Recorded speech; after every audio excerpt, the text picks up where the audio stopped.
is very well known to me. How do you do? Thank you.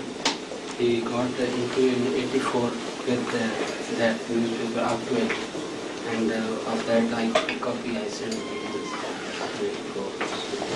He's now in Denmark's radio. Are you working for radio, Denmark? Yes, I am.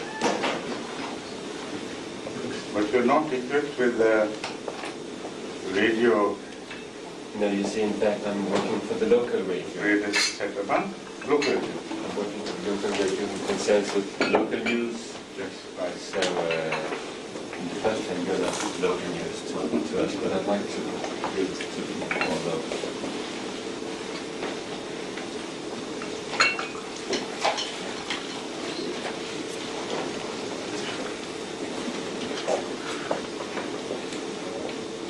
I think one of our problems being journalists is that we have very little background about Other people. you. Well, you could say that too. At least about your role, your religious association. I was here 2 years ago, and I don't remember I have been reading anything about your minority or ever since, so at least my knowledge is very small. So I think you should maybe give you a... Please ask me a definite question and I'll answer you right now. Mm-hmm. What exactly would you like to hear about us? Well, one of the questions I was asking Mr. Madsen before was the size of your part of the Muslim part of the world. I'm not Numbers, sure figures. I'm not sure about the figures myself. Mm-hmm. I quote my predecessor, who once assessed it to be 10 million all over the world. And from then on, this figure has been quoted worldwide. Whether it's on less side or more side, nobody can really know, because we spread over 126 countries of the world, and in larger populations we are in West Africa and East Africa, countries where to make a real census is almost impossible. And also India and Pakistan, Indonesia, and island states like Mauritius and Fiji and South Pacific. So the spread out is so wide and in so many places, so disorganized, the society is so disorganized, communication is so backward, that it's really not possible to have a regular census. And what about the figures for this country? I don't know, I think 100 or some, or 200. Huh? 250. Right? About 300. About 300. They know better anyway. Yes. Yeah.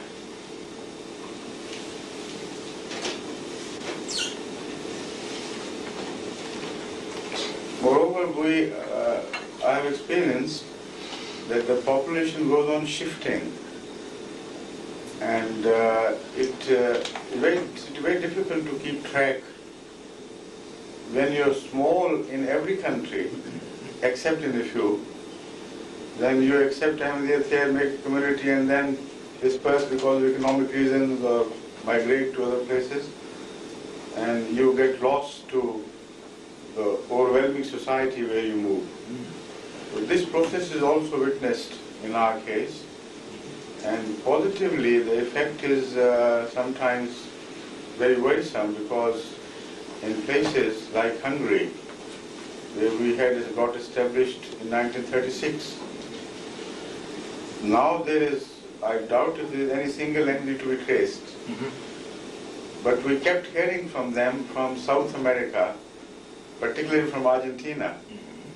And once a professor from Hungary came to England and met me, and he told me that he had read the records and papers, and Ahmadiyyat was quite popular in those days. So So those who became Ahmadis, they lived with it somewhere, but were not connected. Similarly, in USSR, we made contact in early 20s. Even first contact was made in 1914 or 15. But from then on, sporadically, people went and preached. So later on, I thought personally that all was lost there. Yeah. But I was surprised to read in a Russian encyclopedia that there are still communities, Ahmadi communities, but it's suggested that they had been advised not to keep contact with the center so that it may cause difficulties. Now, this is not true. We never advised anybody. But I think because of Russian system, they would not permit them. So I am now in search of them. They were around Tashkent and also I think Azerbaijan, because the first missionaries which went there went through Iran. So this is also happening. At one time you spread and that is counted in the number and then the number is not traceable. So you think the new situation in Soviet Union will create a new... It already has, of course, very much so. Yeah. Already we have got converts to Islam and Ahmadiyyat from the Muslims in many states, and this time they are very bold and meaningful, and many among them are very powerful people in their own societies, members of parliament and representatives of the whole Muslim bodies in some areas. So this new growth of Ahmadiyyat in USSR is very promising. This I can say positively, because it's happening in my time and I know it. A very small religious party which sometimes play a little small, very small role. But is it otherwise complicated to have some meaning, have some idea of how people should be together with each other? Yes. So when you have the kind of view, Yes. is it then very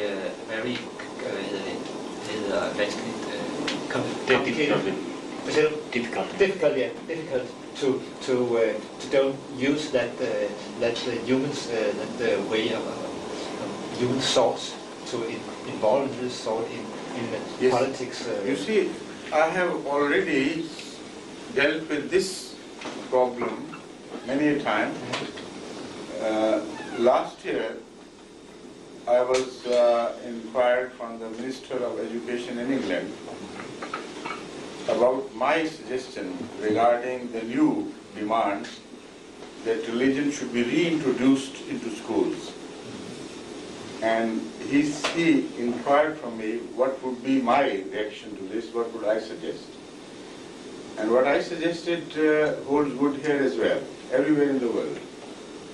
I said if in governments one religion is accepted as official religion and its education is being introduced in schools, that will be very unfair. It will be against the basic principle of secularism and the basic principle of justice to all citizens. So the demands will rise from all sides, from Muslims, from Hindus, from others, that if Christianity, why not Hinduism and Islam and so on? And again, from among Christianity, the voices would rise as to whether Catholicism should be represented or Protestantism and so on and so forth. So I'll say you will open Pandora's box, which you will never be able to close again. But I said there is a dire need for religion to be reintroduced to children. But when you talk of religion as such, don't be concerned with the doctrines and philosophies, beliefs, etc.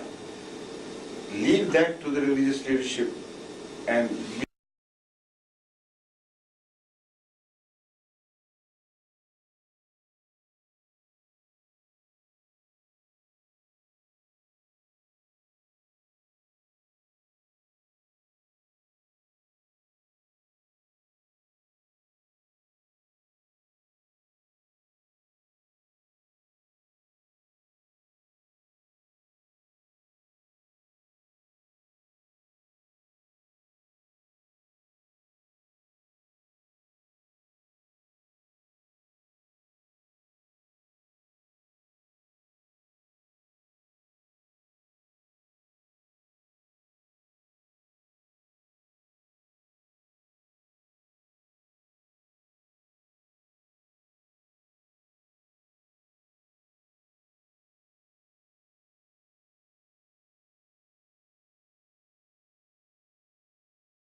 There is a very positive,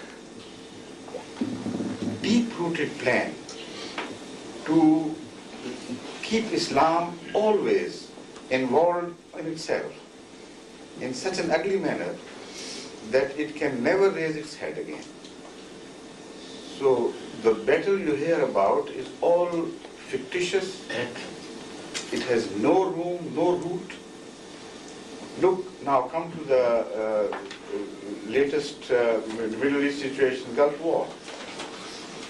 Were you not told by the most powerful media in the world, the American and the British and all that, that here is a new Hitler, rising with a threat to destroy the whole world?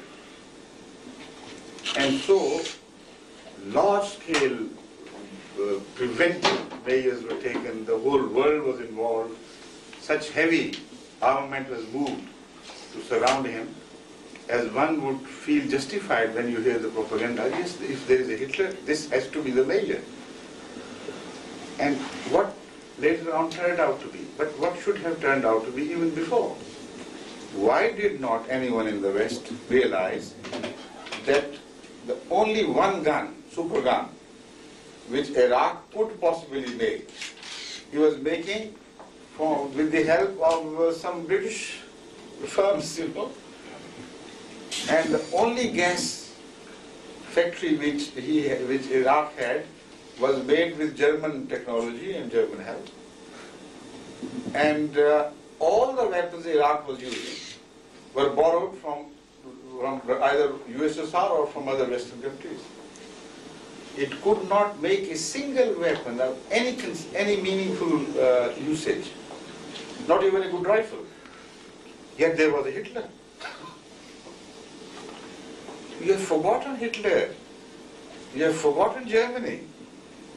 Or you have been made to forget it. I think it is the second. Intentionally all these things are done to malign Islam for nothing, and so that when atrocities follow, then nobody says that it is one-sided atrocities against the Western values and so on and so forth. But if you analyze this, this is exactly the situation. Now coming to the question of Kurds. As I said, it is deeply rooted in history. I can prove it. The Kurds, or Kurds they sometimes are called, are those people from among whom Saladin rose once. Prince Saladin, who obstructed the passage and frustrated the attempts of Christian crusaders for a long era of a procession of victories won in favor of Saladin and the Muslim world. So much so that King Richard de Lion, he and the Prince Philip, it was perhaps of France, they were so routed ultimately that for 200 years West forgot about crusades. He was a Kurd. Now recently I was reading a Jewish scholar, Bethel Halmi, and I was surprised to read this in that book. He said the place where Saladin had his final victory against the West is now in Israel, and we'll see to it that never another Saladin is born. Now, read this and now come to the historical facts. This is just maybe a mad cry of someone, but the Kurds were divided into 5 smaller groups, handed over to their neighbor countries by the British, by no one else. Part of the Kurds was handed over to Syria, part to Turkey, part to Iraq, part to Iran, and part later on to Russia. And this was done at the same time when Israel, the state of Israel, was in the offing. That is the same historic period. And when the Kurds attempted to liberate themselves from the Iraqis, for instance, who committed atrocities against them? The Iraqi regime at that time was too weak to do that. It was the British who, for the first time in the history, in 1920, used mustard gas against totally defenseless Kurds for having committed the crime of attempting to gain independence from Iraq. And they were enslaved by the British, handed over to Iraq. So the British said, who are you? We have a right. We are almighty. We can carve out states and we can destroy states. It's entirely our prerogative. Who are you to say in any name that you should be liberated? They were gassed in 1920. They were bombed so mercilessly in 1922 that village after village was razed to ground without anyone having a rifle to shoot back at.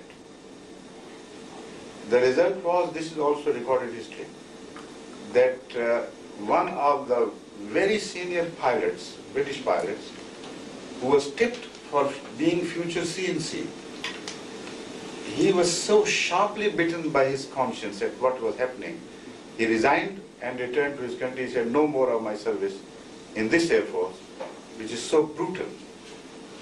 And now when the same Iraqis try to suppress a so-called liberation movement by the Kurds, which was fully supported this time by the British and the West, then they raise hue and cry, how cruel, how dastardly these people are. They're guessing them.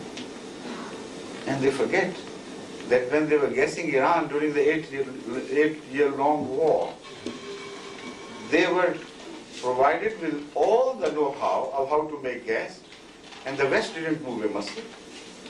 They were permitted to gas Iranian young soldiers, young and old alike. But I have seen pictures of thousands of young boys lying dead, gassed completely, destroyed in their color of skin, and it is a miserable sight. Where was America? Where was Reagan administration at that time? Where were American values of high moral ground? So you can see that, whether you admit it or not, this is just one-sided injustice being committed with the help of a very powerful media. And the reason I have shown, they know that sometimes back in history, some people have fought for the rights of Islam. Or not Islam, I should say, Muslim powers. And such people who have potentials will never be given a chance again. So raise hue and cry like artificially you made a Hitler out of Saddam Hussein. So go to the public repeating the same thing all over again. There is this threat from the militant Islam. From which militant Islam? Who is dependent entirely for every bullet he borrows from you to fight you back? Have you ever seen such an army which will borrow arrows and weapons from the enemy, and the enemy is shuddering, maybe we are destroyed by this army, who keeps on begging for arms, and we keep on giving them out.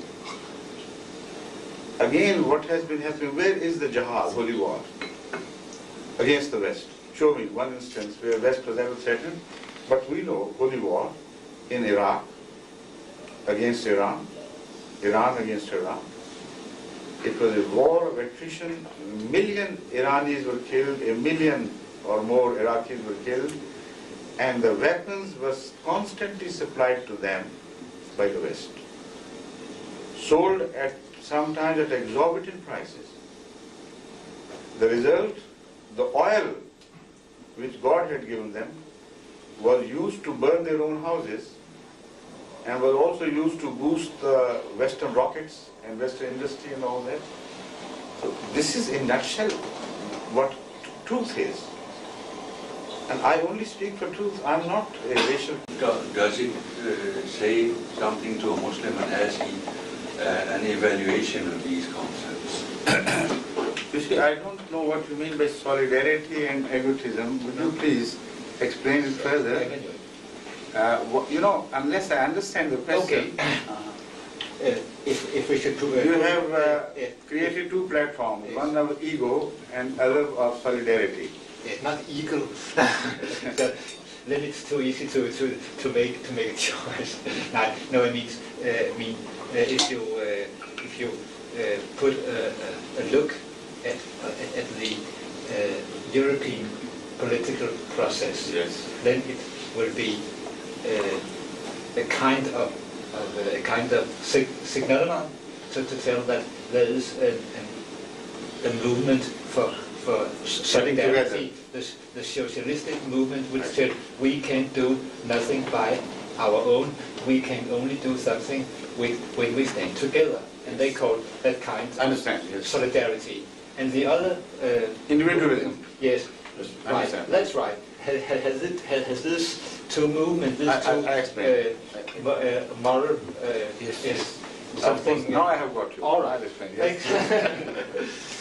You see, there has always been a historic trend of getting bigger in every field of human interest, where smaller units like drops appear, and some drops join hands together and make a small pool, and then lakes, and then rivers flow and things. Exactly like this, human society is developing, and human state is also developing. But at the same time, there are counter movements of separation. Unless you understand the reasons why larger units are created out of smaller, what are the forces responsible, and why the process is reversed, you can't find the answer to this. And there is always a moral involved. Now, I can make you understand things better in application to what is happening in USSR. USSR attempted a totalitarian state that is based on scientific socialism, where society would become all-powerful and where individual would be left or reduced to just a drop, not outside ocean, but in ocean, where it has no single separate identity. This was the ultimate goal of scientific socialism, which would end up in a stateless society. Now, my concept is, my belief is, I should say, and very well-rooted belief is, that all our attempts, whether they are political or social or economic, are deeply related to human psyche. Human psyche. Human nature. Wherever a philosophy has deviated from the equilibrium of God's creation, that is human nature, their imbalances are created. And no man-made imbalances can stay for long. They will always have a reversal. Sometimes tumultuous reversal, like bloody revolutions. Sometimes a steady reversal. But these are injustices committed against human nature, and they are bound to kick back. And this issue itself is the principle of morality. But I don't want to go into philosophy over much. I'll return to the hard facts. Now, individual becomes a society only because it wants greater protection, and it would give piecemeal its own right to do whatever he pleases for the sake of some values to protect its own individual identity. That is the philosophy of evolution of society. So if in that process the society has taken more than what it should have from the individual, and where the individual is left without a sense of independent identity, a right to possess, a right to speak, a right to feel, a right to do this and that, there the balance has been turned wrongly against human nature. So this was one largest factor which became responsible for the undoing of the USSR. And that is again what is happening elsewhere, but quietly.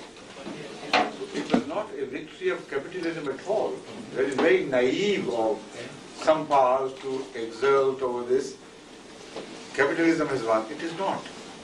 Socialism has failed because of certain factors which you must bring to your attention and analyze them correctly. So similarly, the question of Europe developing into one larger Europe has to be examined very carefully. Here the individuals are states, not individuals versus society, not proletariat against the party. But here there is a Danish identity, there is a Norwegian identity, there is a British identity, which is tempted to merge together. But what are the forces? The question is, why should one leave its own independent identity and get merged? There have to be two types of forces. One, a threat from outside, where you get together and forget about your individualism. Or gains by some people who have joined hands and your fear of their growing larger. These are the two possibilities. And a third, in a larger global international relationship, you become jealous of a big power which became a superpower because of amalgamation and getting together of smaller units into one large unit, United States. So we know that Europe potentially, if it gets together, can become a bigger power than United States. Europe has immense potential. Nowhere in the world you have such large concentration of industry as in Europe, but if it is merged together and molded together into one large state, it will play havoc with the American interests in the world ultimately. So another nucleus is being evolved as a second pole to United States. This is the process as I see it.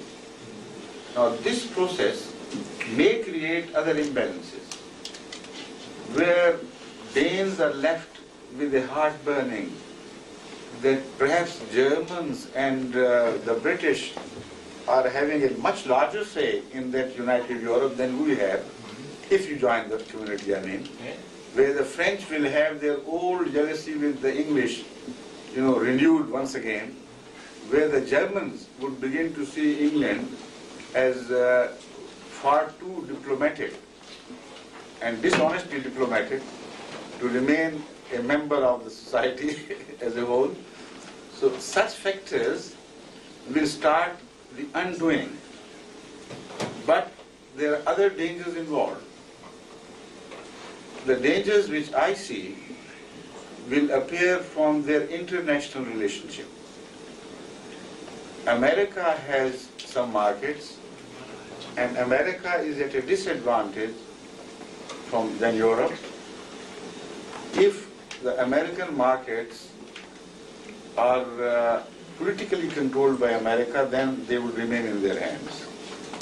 Otherwise, economically, if Europe merges together, it will have a larger market available to itself than America. And labor here would be comparatively cheaper because of the merger of the East with the West. So there are so many factors which will make you far more competitive than the Americans in the future, within the next decade.